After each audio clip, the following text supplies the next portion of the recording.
Sejam bem-vindos a mais uma aula de matemática do 7º ano. Eu sou a professora Fabiane Farias e na nossa aula de hoje nós vamos falar sobre pesquisa e amostragem. Então, confere comigo aí na sua telinha. Então, falando de pesquisa amostral e censitária, primeiramente, observe que em época de eleições para cargos políticos, como prefeito, governador e até mesmo presidente da República, diversas pesquisas são realizadas a fim de saber qual candidato é o favorito nas urnas. Na eleição para presidente da República, por exemplo, a pesquisa de intenção de voto, geralmente coleta aí a opinião de uma parte da população, Então, isso é chamado de amostra. Existem pesquisas em que são necessárias as opiniões de todos os membros de uma população, Que estão aptos a responder os questionamentos de tal pesquisa, como, por exemplo, uma pesquisa realizada pelo IBGE, que busque conhecer o grau de escolaridade da população brasileira. Então, falando de população e amostra, para entendermos a diferença entre pesquisa amostral e censitária, nós vamos inicialmente salientar a diferença entre população e amostra. População contempla o todo de indivíduos em um grupo. A população do Acre, por exemplo, seria todos os habitantes do Acre, sendo acreanos ou não. Já a amostra é quando selecionamos alguns indivíduos de uma população. Então, um grupo de 800 habitantes do Acre pode ser considerado uma amostra da população acreana, Então, uma pesquisa envolvendo indivíduos, consiste na coleta de informações de cada membro da população ou amostra. Então, quando uma pesquisa exige aí a coleta de informações de todos os membros de um grupo, ou seja, 100% dos indivíduos daquele grupo que precisam ser consultados, dizemos que trata-se aí de uma pesquisa censitária. Então, exemplos aí de pesquisa censitária seriam censo demográfico, pesquisa sobre nível escolar, ganho salarial, Tudo isso aí seriam exemplos, de pesquisa censitária. Quando uma pesquisa é realizada tomando a opinião de uma amostra da população, então dizemos que trata-se de uma pesquisa amostral. Então, exemplos aí de pesquisa amostral seriam uma pesquisa sobre intenção de votos, sobre a preferência por um determinado produto, etc. Então, vamos para um exemplo aí. Uma escola possui 1.450 alunos, deseja-se realizar duas pesquisas envolvendo os alunos dessa escola. Sendo elas, a pesquisa 1 é determinar o número de moradores da casa de cada aluno. Pesquisa 2 seria um levantamento da intenção de votos para a presidência do conselho escolar. Então, observe que a pesquisa 1, ela exige a coleta de todos os alunos da escola, certo? A coleta de dados de todos eles. Então, nesse caso, todos os alunos dessa escola representam a população, portanto, é uma pesquisa censitária. Já a segunda, ela pode ser realizada como uma amostra de alunos, certo? Então, portanto, é considerada uma pesquisa amostral. Note que a definição de população, ela varia de acordo com o grupo. Nesse caso da escola, a população não é o total de habitantes, mas somente os alunos que estudam nessa escola, certo? Então, vamos falar de tipos de amostragem. A amostragem, ela pode ser probabilística ou não probabilística. Ela vai ser, quando ela for probabilística, ela pode ser classificada em amostragem aleatória simples, sistemática, estratificada ou amostragem por conglomerados. Quando ela for não probabilística, ela pode ser classificada em amostragem por conveniência, por julgamento, por cotas, amostragem bola de neve ou amostragem desproporcional. Então, falando aí da amostragem probabilística, para que pesquisas de mercado, sondagens, e pesquisas de opinião sejam efetivas, é preciso que um público específico seja selecionado. Então, nessa seleção é possível que haja interferência ou não do entrevistador. Então, assim, nós diferimos aí as amostras probabilísticas e não probabilísticas. Então, a amostra probabilística é a qual todos os indivíduos do universo têm uma chance igual de responder à pesquisa, ou seja, probabilidade fixa e maior que zero. Então, esse método, ele busca a imparcialidade do entrevistador, na busca de entrevistados. Então, temos como exemplo as pesquisas feitas em domicílios, que são aleatoriamente selecionados, não deixando a escolha na mão aí do entrevistador. Então, para que seja efetiva, se tem como pré-requisito da amostra aí, probabilística uma listagem de todos os indivíduos do universo a ser pesquisado. Então, em alguns tipos de pesquisa pode ser fácil obter essa lista, como uma lista de contatos em uma empresa a partir da coleta de dados no ato da compra ou cadastros de clientes de um hotel ou clube, né? Então, porém, pode se tornar difícil obter esses dados em algumas situações, como, por exemplo, uma lista atualizada de todos os eleitores de uma região, certo? Então, vamos falar dos tipos de amostragem probabilística aí, olha. Numa amostragem probabilística considerada aleatória simples, cada membro de uma população tem a mesma chance de ser escolhido para pertencer à amostra. Já na amostragem estratificada, a população é dividida em grupos com características semelhantes, né? E daí de cada grupo, aleatoriamente, selecionam-se indivíduos para compor a amostra.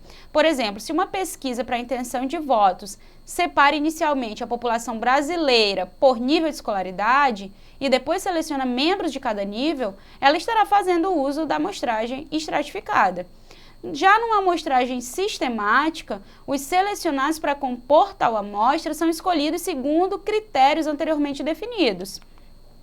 Já uma amostragem por conglomerados tem como fase inicial a seleção de um grupo, né? Cidade ou estado em um país aí para compor a amostragem. Então vamos falar agora de amostragem não probabilística.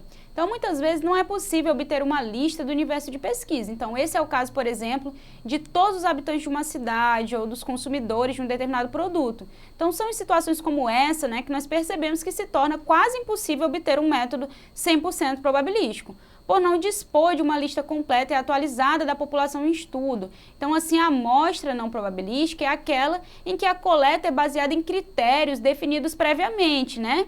Em que nem todos, né, do universo têm a mesma chance aí de serem entrevistados, mas que no final o trabalho de campo, né, o resultado, né, seja representativo e passível aí de extrapolação.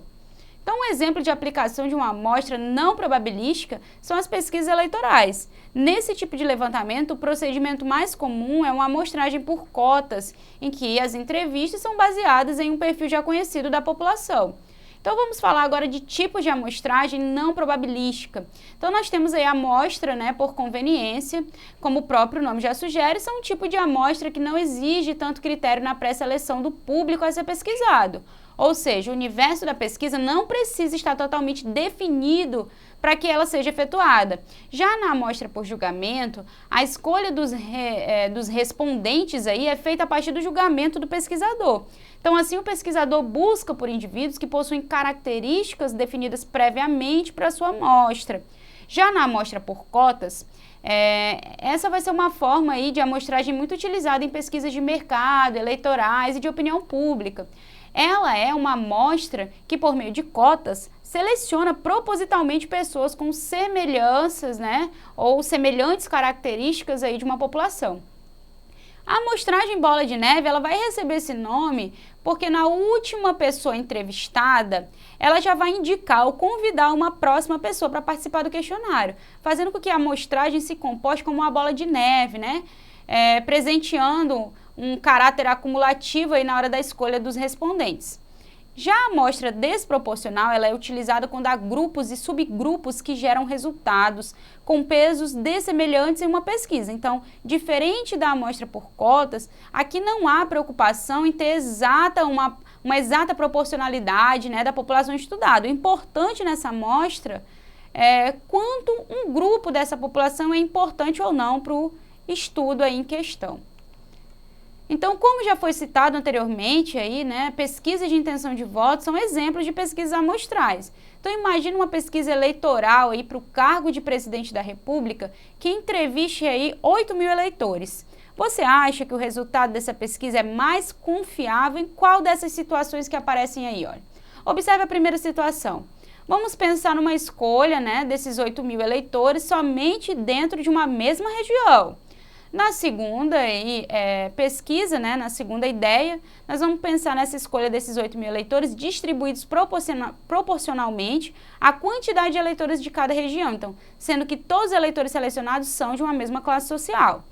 Agora, a terceira seria uma escolha desses 8.000 eleitores distribuídos proporcionalmente à quantidade de eleitores de cada região. E em cada região, buscariam-se aí grupos heterogêneos, né, de eleitores também. Então, observe que é importante que a gente saliente aqui que quanto maior é a amostra, mais confiável ela pode ser, né? Pois contempla um maior alcance da população. Então, reflita aí sobre essas ideias para essa pesquisa e pense o que você acha que seria mais confiável, né, para essa situação aí. Então, numa hipotética eleição, né, de segundo turno à presidência do Brasil, disputavam dois candidatos, os candidatos A e B. O candidato A, imagine que ele era nordestino, e o candidato B era paulista, né? Tendo este último, anteriormente, governado o estado aí de São Paulo com bastante eficiência, o que promoveu a esse candidato bastante admiração e apoio por parte da população paulista. Então, sabe-se que o candidato A nunca teve nenhum vínculo político com o estado de São Paulo. Aí uma emissora de TV decidiu realizar uma pesquisa com 15 mil eleitores, né? Todos do estado de São Paulo, a fim de obter uma estimativa, né, de qual candidato é favorito, né, à vitória. Então, você confiaria no resultado dessa pesquisa, feita apenas com os moradores do estado de São Paulo? Bom, uma pesquisa, né, será tendenciosa, ou seja, vai tender aí o favorecimento, né, de um dos candidatos e seu resultado não vai refletir necessariamente a intenção de votos de todo o país, certo? Ela vai ser tendenciosa porque observe aí que pesquisando apenas com os moradores do estado de São Paulo, né, a gente desfavorece o candidato A. Então, como o candidato B tem bastante prestígio nesse estado, ele provavelmente será a intenção de votos dos eleitores daquele estado, certo? Então, atualmente, o Brasil tem cerca de 148 milhões de eleitores, sendo que 14 milhões estão no estado de São Paulo. Então, nesse tipo de pesquisa, é interessante ser usado a amostragem estratificada, né? Pois nosso país ele é bastante diversificado em algumas categorias, classe social, cor da pele, nível de estudo, divisões regionais, entre outras, certo? Muito bem, então retomando o que vimos hoje, né, a nossa aula se encerra por aqui, então nós vimos a diferença de pesquisa amostral e censitária, vimos também os tipos de amostragem, né, e como a escolha de uma amostragem pode impactar nos resultados de uma pesquisa. Então, bons estudos, até a próxima, não deixe de assistir as nossas próximas aulas aqui e para alguma dúvida que tenha aí surgido ainda durante a aula, se você quer reprisar essa aula, assistir novamente, acesse a nossa plataforma Eduque. Então, até mais!